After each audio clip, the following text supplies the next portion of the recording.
wabah pandemi COVID-19 ya. Saat ini saya kira seluruh dunia kurang lebih 210 negara ya sudah terkena wabah ya. Tapi saya ingin menyampaikan berita baik sebetulnya ya. Wabah sudah berlangsung kurang lebih mungkin 15 minggu ya. Kalau dari Januari, kita hitung Januari, Februari, Maret, April ya, jadi kurang lebih 15 minggu ya. Nah, dari 210 negara yang kena, kalau saya mengambil saja 120 negara yang paling atas ya, mulai dari paling atas yaitu Amerika Serikat ya, yang saat ini angkanya sudah mencapai mungkin sekitar 500.000 lebih ya.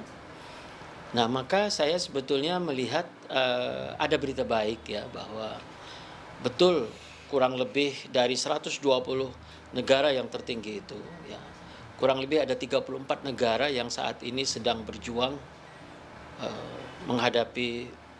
belum menghadapi puncak wabah ya. Ada 34 negara.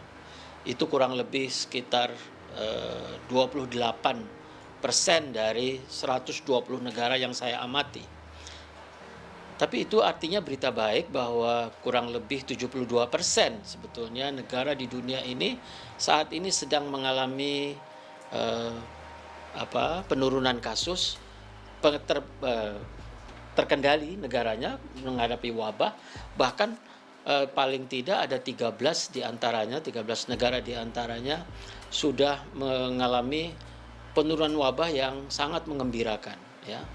Negara-negara itu antara lain adalah tentu Cina sendiri, lalu kemudian Korea Selatan ya, Vietnam, New Zealand, Australia ya, Luxembourg dan banyak negara lainnya ya.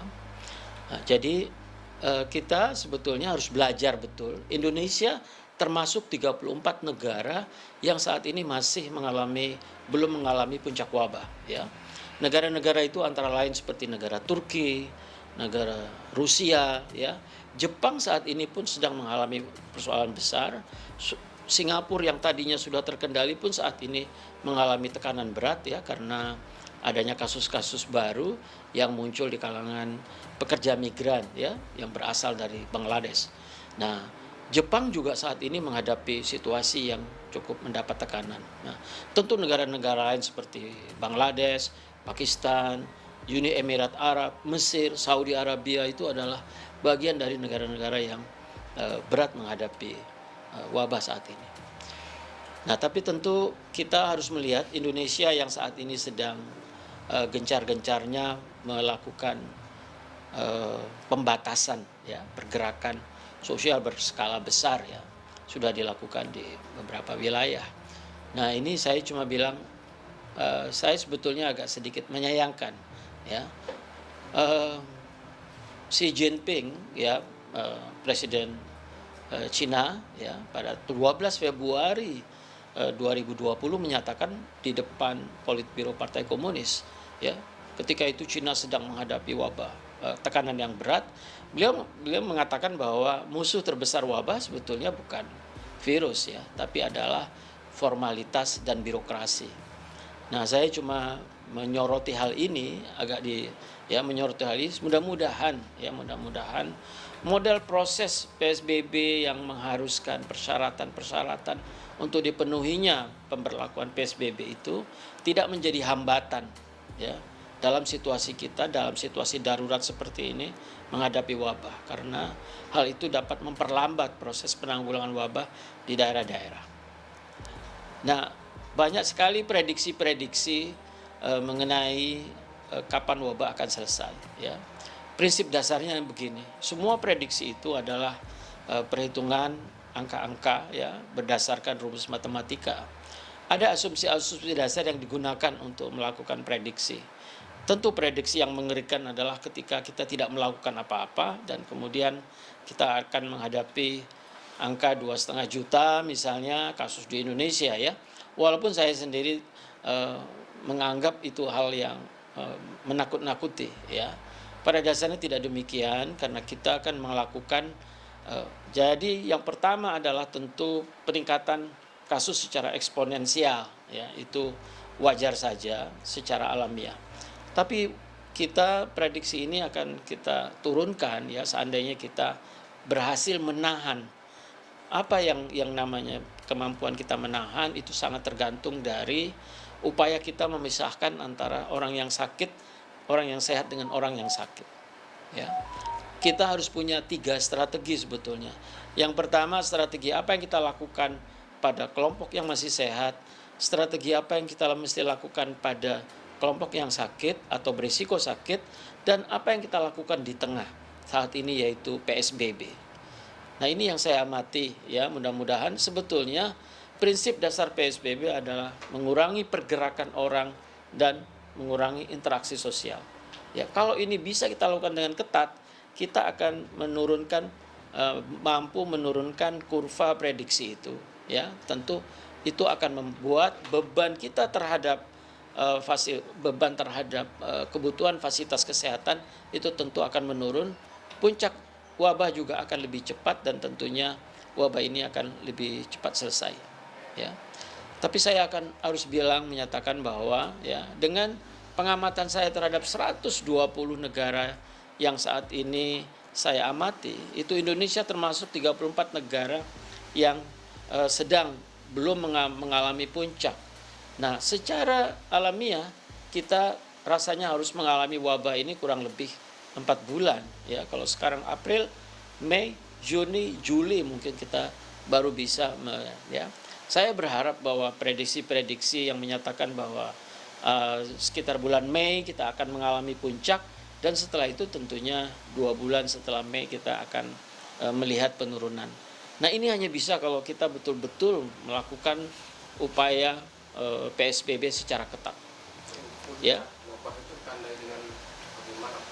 Jadi gini, kapan kita akan menyatakan satu wabah itu selesai? Kalau kita bisa ya mencapai itu ditandai dengan ada jumlah kasus baru per hari ya, jumlah kasus baru per hari yang paling tinggi itu adalah ya di dalam itu adalah menandai puncak dari wabah.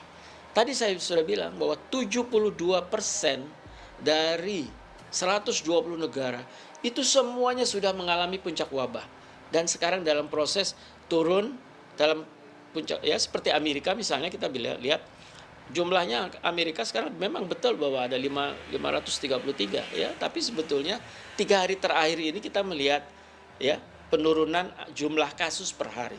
Itu adalah menandai bahwa tanda-tanda wabah menurun. Ya, jadi penurunan. Jadi kalau kita melihat seperti itu, sebetulnya kita harusnya bisa optimis ya bahwa dari 120 negara saja 72% saat ini sudah dalam posisi kurva wabah yang menurun, bahkan banyak yang sudah terkendali ya, 38% saya kira sudah terkendali, dan sekitar 10% sudah mengalami hanya soal waktu saja, 1 bulan ini akan selesai wabahnya ya. Tadi saya sebut negara-negara seperti Korea Selatan, Cina, Vietnam, Thailand ya, itu kemudian juga negara-negara. Nah, negara-negara Eropa yang tadinya berat ya seperti Prancis, Jerman, Spanyol, Belgia, semua sekarang ini praktis sudah menurun. Ya, praktis sudah turun wabahnya. Itu karena PSBB juga, Pak ya? Iya, prinsip dasarnya adalah yang terbaik tentu tinggal di rumah. Itu yang terbaik, ya. Nah, kalau bisa kita keluar itu dengan terpaksa kita harus pakai masker dan menjaga jarak. Prinsip dasar penanggulangan wabah sebetulnya adalah upaya kita untuk memperkecil persentase orang sehat ketemu orang sakit.